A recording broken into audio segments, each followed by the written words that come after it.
जय जय श्रीराम. दैनिक प्रवचन नामयोगी श्री ब्रह्मचैतन्य महाराज. विषय संत आपल्याला जागे करतात. श्री महाराज म्हणतात, प्रत्यक्ष विषयापेक्षा विषयी माणसाची संगत फार वाईट असते. हे ज्याप्रमाणे संसारात तसेच परमार्थातही लागू आहे. संगतीचा परिणाम नेहमी मनावर होतो. म्हणून चांगल्या विचारांच्या माणसाची संगत धरावी. चांगले वाईट हे नेहमी आपल्यावरूनच ओळखावे.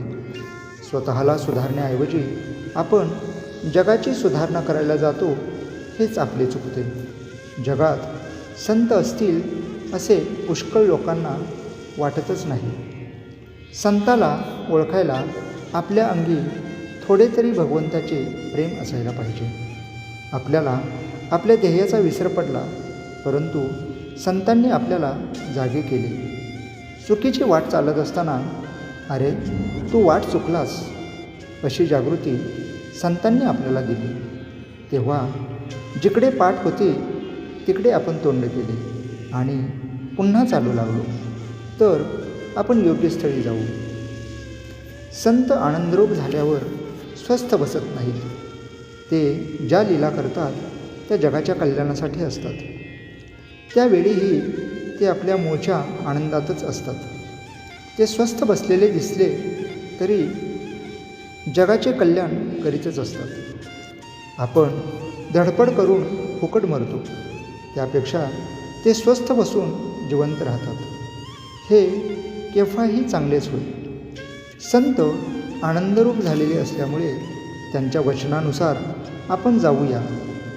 लोकांना उपदेश करण्यामध्ये संतांचा हेतू एकच असतो आणि तो हा की जे मला कळले आहे ते लोकांना कळून लोक सुखी होऊ द्या. संत आपल्या स्वार्थासाठी सांगत नसल्याने त्यांचे म्हणणे आपल्याला खोटे कसे म्हणता येईल. प्रपंच हा दुःखमय आहे हे कळल्यावर त्यावर काहीतरी उपाय केला पाहिजे. तो संतांनी लिहिलेल्या ग्रंथांच्या वाचनाने कळतो. त्या ग्रंथात सांगितलेले आपण करावे. आपण ग्रंथामध्ये जे वाचतो ते जर आचरणात आणले नाही तर त्या वाचनाचा उपयोग नाही. वाचनाचे मनन झाले पाहिजे. साधन व वाचन बरोबर चालावे. ज्या संतांचा ग्रंथ आपण वाचतो त्यांच्या कृपे वाचून तो नीट समजणार नाही. ज्यांच्यावर त्यांची कृपा आहे त्याला अंगी विद्वत्ता नसताना देखील त्या ग्रंथाचा बरोबर अर्थ अगदी स्वाभाविकपणे कळेल.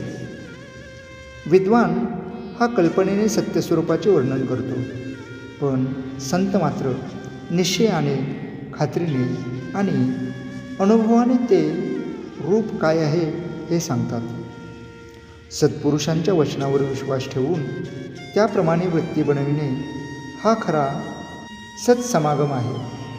आजचे बोधवचन. संतांची आज्ञापालन करणे म्हणजे संत सेवाच होय. जय जय श्रीराम.